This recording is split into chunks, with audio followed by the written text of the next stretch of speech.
কোরবানি এলেই এক শ্রেণীর নাস্তিকরা গেলো গেলো রব তোলে এবং তারা কোরবানিকে বর্বরতা বলতে চায়। তাদেরকে কি বলবেন? প্রথম কথা হলো, কোরবানি আসলেই এক শ্রেণীর মানুষ অতি মানবিক হয়ে ওঠে, যাদের সকাল দুপুর রাত কোনো বেলাই আসলে গোশত ছাড়া চলে না, যাদের বার্গারে মুরগি বা গরুর গোশত থাকতে হয়, যাদের চিকেন ফ্রাইয়ে মুরগি জবে করতে হয়, যাদের সকালের নাস্তায়ও অনেক সময় গোশত থাকে, সেই মানুষগুলো কোরবানির সময় পশু জবে হলে একটা প্রাণীর প্রাণ চলে যাচ্ছে এটা নিয়ে তাদের মায়া হয়। তাদের বার্গার চাবানোর সময় তাদের সে কথাটা মনে হয় না। এই জিনিসটা একেবারেই অনেক পুরাতন। আমাদের দেশে প্রতি বছর কোরবানি আসলে এই জিনিসটা আমাদের চোখে পড়ে। এই মানুষগুলোর জবাব দেওয়ার তো প্রয়োজন হয় না। কোরবানির সমালোচনাকারীরা যখন বার্গার খায় তখন তার বার্গারই তার জবাব দেয়, তারা যখন বিরিয়ানি খায় তখন তার বিরিয়ানির গোশতের টুকরাই তার জবাব দেয়। এই পৃথিবীতে মানবতার ভেগদারি মানুষগুলো বেশিরভাগ ক্ষেত্রেই ভণ্ড এবং মুনাফিক এবং প্রতারক। এটা আপনি চোখ কান খুললেই দেখতে পাবেন। আমাদের দেশেও দেখবেন অতি সুশীল, অতি মানবতাবাদী, অতি অধিকার কবচানো মানুষগুলো, তারা দেখবেন সবচেয়ে বেশি অমানুষ এবং সবচেয়ে বেশি অমানবিক কার্যক্রমের সমর্থক। আপনি দেখবেন মুসলমানদের রক্ত নিয়ে যদি হোলি খেলা হয় তারপরও তারা চুপ থাকবে, কিন্তু মুসলমান ছাড়া অন্য কারোর পান থেকে চুন খসলেই তারা সেখানে গেলে রব তোলে। তো এই মানুষগুলোর কথাকে বিশেষভাবে আমল দেওয়ার বিশেষ কোনো প্রয়োজন নাই। কোরবানি এটা শুধুমাত্র ইবাদতই না, এর মাধ্যমে শুধুমাত্র আমাদের আল্লাহর সন্তুষ্টি লাভের সুযোগ হয় সেটাই না, এর মাধ্যমে আমাদের আরো বিপুল পরিমাণ উপকারিতা হয়। আমাদের অর্থনৈতিক উপকারিতার কথা যদি আমরা শুধু চিন্তা করি তাহলে 2022 সালে বাংলাদেশে 99,50,763টা পশু কোরবানি হয়েছে। 99,50,763টা পশু কোরবানি হয়েছে 2022 সালে।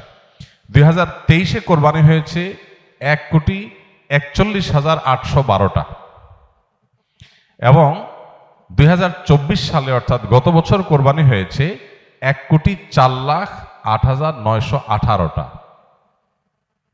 এই যে 1 কোটির অধিক পশু কোরবানির ঈদের দিন জবে হয় সারা দেশে, এই পশুগুলো একসময় আমরা ভারত থেকে অনেকটাই আমদানি করে তারপরে কোরবানি করতে হতো, বা কোরবানিটা অনেকটা ভারতের আমদানির উপর নির্ভর ছিল। কিন্তু আপনারা জানেন গেল কয়েক বছর ধরে, এমনকি এবছরও আমরা ইতিমধ্যে পত্র পত্রিকা দেখেছি যে আমাদের দেশে 1 কোটি পশু কোরবানি করার জন্য 1 কোটি পশু বাংলাদেশে প্রস্তুত আছে, আমদানির উপর নির্ভর করতে হবে না। এই যে পশু উৎপাদন, এই যে কৃষি বিপ্লব, কোরবানি যদি না থাকতো তাহলে দেশে এই প্রতি কোরবানিতে 1 কোটির অধিক পশু কোরবানি করার জন্য এই পশু উৎপাদন করা, এটা আসলে এদেশে হয়ে উঠতো না। অতএব শুধুমাত্র এই একটা কারণে যারা ব্যক্তিগতভাবে হয়তো ইসলামকে দেখতে পারেন না বা নাস্তিক বা অন্য ধর্মের অনুসারী, তারা আমাদের মতো গরিব দেশের অর্থনৈতিক উন্নতির প্রয়োজনে তারা কোরবানিকে সমর্থন না করার কোনো কারণ থাকতে পারে না।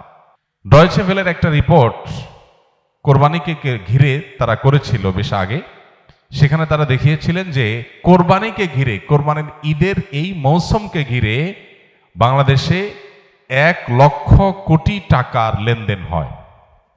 কত টাকা? 1 লক্ষ কোটি টাকা। 1 লক্ষ কোটি টাকার লেনদেন হওয়া, এটা একটা দেশের অর্থনীতির জন্য মাত্র কয়েকদিনের মধ্যে এই টাকার লেনদেন হওয়া একটা অর্থনীতির জন্য যে কত বিশাল একটা ব্যাপার সেটা বলার অপেক্ষা রাখে না। এদেশের বহু মানুষ গ্রামে গঞ্জে তারা তাদের পুষ্টির যে যোগান, আমিষের যে যোগান, সেটা তারা তাদের উপার্জন দিয়ে সবসময় করতে পারেন না। কোরবানির সময় তারা যে গোশতগুলো পান, এটা দিয়ে সপ্তাহ 10 দিন 20 দিন 1 মাস পর্যন্ত অনেকে তাদের ফ্যামিলির বাচ্চা কাচ্চাদেরকে সাথে নিয়ে একটু একটু করে খেতে পারেন।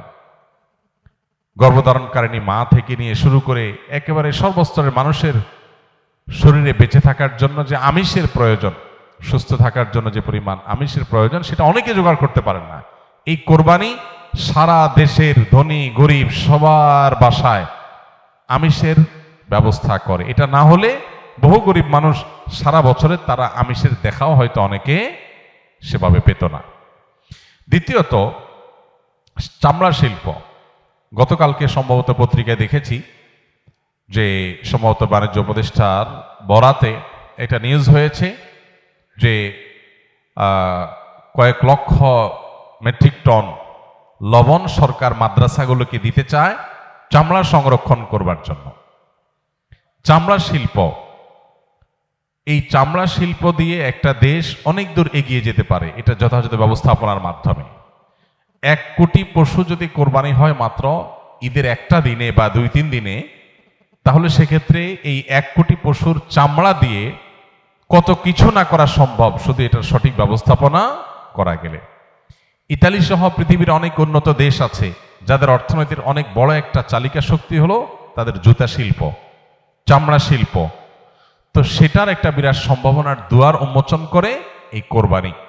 তৃতীয়ত, কোরবানিকে ঘিরে এই যে 1 লক্ষ কোটি টাকার লেনদেন হয়, এটা শুধু পশু কেনা বেচার ব্যাপার না, এর সঙ্গে খড় যারা কেনা বেচা করে পশুর খাদ্য হিসাবে, শহরের মানুষ খড় কিনতো না সারা বছর, কিন্তু এই উপলক্ষে অনেক অসহায় গরিব সাধারণ মানুষ, অনেক বেকার যুবকরা খড় কিনে সেটা বিক্রি করে বা খড় সংগ্রহ করে সেটা বিক্রি করে, তাদের উপার্জন হয়। এবং এর সাথে ভুসি, খৈল, এমন মৌসুমি বিভিন্ন ব্যবসা হয়।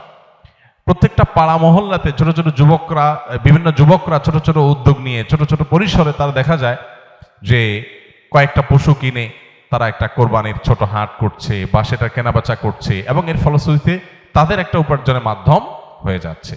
ঠিক একইভাবে গোশত কাটার জন্য আপনার কামার, যারা এই কামারদের সারা বছরে সবচেয়ে বেশি ব্যবসা হয়, সবচেয়ে বেশি কেনাবেচা হয়, কাজ পায় তারা কোরবানির মৌসুমে।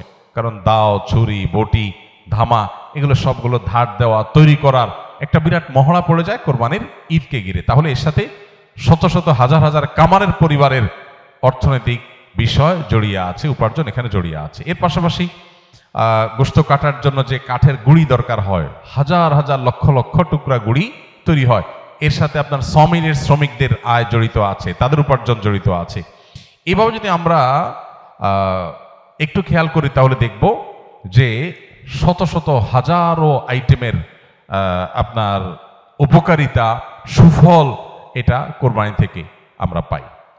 অতএব আমরা যদি একটু খেয়াল করে দেখবো এইভাবে বহুবিধ উপকারিতা কোরবানির মাধ্যমে আমরা পেয়ে থাকি। বিধায় কোরবানির এই ইবাদতটিকে মুসলমান হিসাবে আমরা এটাকে ইবাদত হিসাবেই দেখব।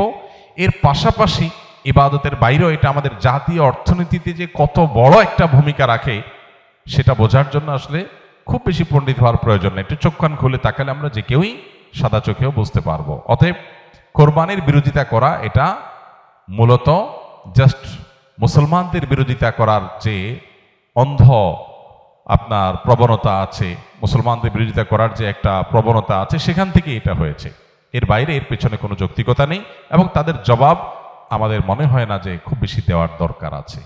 অতএব কোরবানির ইবাদত যত বেশি সম্পাদন হবে, যত বেশি এটা বাস্তবায়ন হবে, তত বেশি আমরা অর্থনৈতিকভাবে এগিয়ে যাব, তত বেশি এর সুফল সমাজ ভোগ করতে থাকবে ইনশাআল্লাহ।